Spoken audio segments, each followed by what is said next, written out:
to convey today is that it is possible to break out of this confined and monotonous current vision that is the world-class city. If you're wondering who this is Professor Anaya Roy, one of the top urban development scholars. In three ways: solidarity, visibility, and dwelling. Roy urges a redefinition of world-class to include the principles of solidarity, visibility, and dwelling. But how do these principles apply to the city of Toronto? Toronto is our biggest city. It's a world-class city.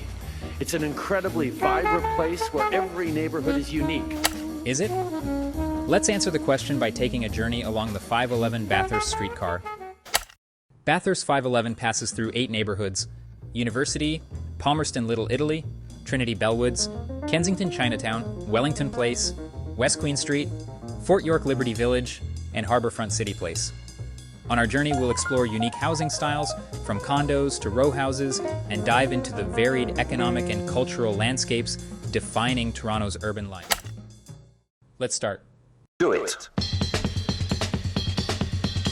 Let's start with University and Palmerston Little Italy. As we enter these areas, the first thing noticeable is the striking high-rise condominiums, which offer a glimpse into the ongoing process of gentrification. Then we see these historical row houses sitting in between the modern condominiums. Beyond the condominiums, the scene transitions to residential areas characterized by traditional houses and row houses, showcasing the quieter and more intimate side of urban living. Next, we enter Trinity Bellwoods and Kensington. The vibrant atmosphere of Kensington and Trinity Bellwoods is marked by a mix of theaters, restaurants, and residential areas, further enriched by the presence of a hospital and a church. These places bring health services and spiritual support to the community, creating a strong sense of belonging and cultural richness in city life. Moving forward, we arrive at Wellington Place and West Queen Street, the neighborhoods that showcase Toronto's dynamic progression. These areas present a blend of contemporary living spaces alongside historical buildings, showcasing the spirit of innovation and heritage.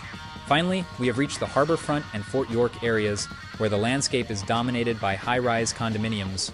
The land usage in the Bayfront and Fort York areas is primarily residential, with a mixed-use component. This design maximizes the utility and livability of urban space, fulfilling the daily needs of residents within a compact and accessible area. The inclusion of commercial spaces on the ground floors enhances the neighborhood's convenience, creating a self-sustained urban environment that emphasizes walkability and community interaction. Now let's shift our focus to the economic aspects of these neighborhoods. But before that, we need to understand the concept of 3 cities within Toronto first. Why the declining number of middle-class neighborhoods? Yeah. So when you introduced it here, you use the word middle income, and then you use the word middle class. I shouldn't interchange? So we have to be careful, right? Who is middle class? Okay. No, and we don't need to get into that, just that it's a big sociological term. Most people think they're middle class. This is Professor David Holchansky, a renowned urban geographer who first suggested the concept of the 3 cities within Toronto.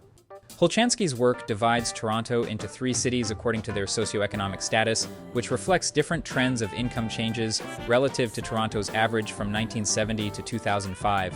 Specifically, City Number 1 is characterized by increasing high income levels and is typically found around subway lines and central locations. City Number 2 is characterized by stable middle incomes, reflecting the broader metropolitan areas.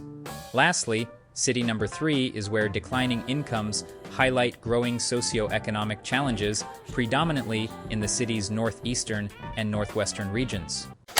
Now let's apply this to the 8 neighbors. This is the average individual income in 2020. Let's categorize income levels based on the national average, which stands at $49,000.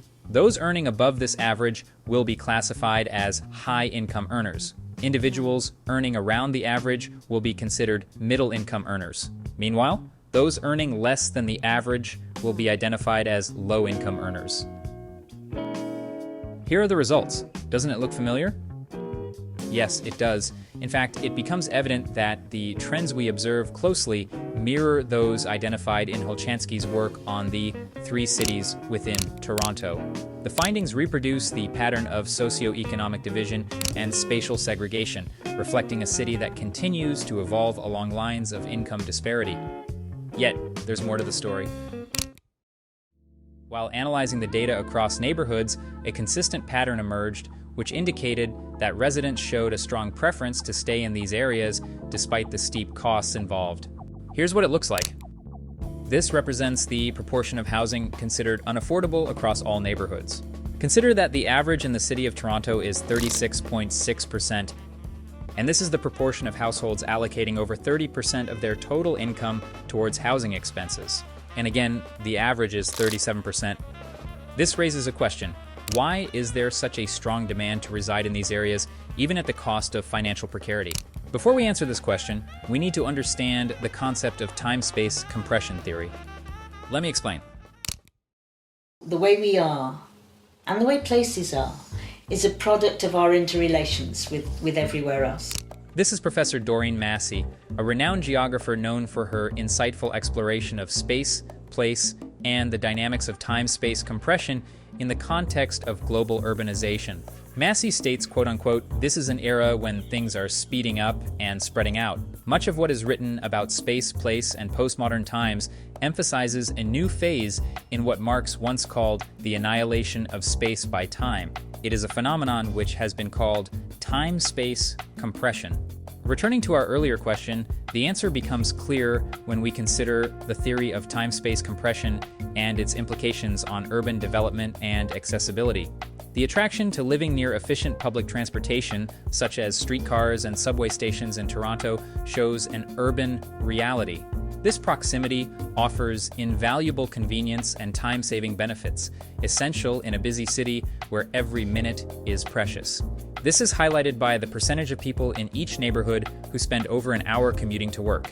Here's what it looks like. Interestingly, despite the wide gap in income levels, one shared feature across all neighborhoods is their relatively brief commute time, in contrast to the average of 16%. Yet, this advantage comes at a significant cost, which is the high price of housing close to these transit hubs. This reveals not only the income disparities, but also a broader urban polarization that is further impacted by the influx of immigrants. They prioritize locations that ensure easy access to employment, education, and community services. Consequently, areas along transit lines become highly demanded, even at the high living costs. The high housing expenses near transit lines also indicate the power dynamics within Toronto's real estate market. This dynamic leads to the privatization of spaces that traditionally would be public. This process not only limits the availability of affordable housing, but also pushes lower-income individuals out of the inner city, deepening the segregation between different socioeconomic groups.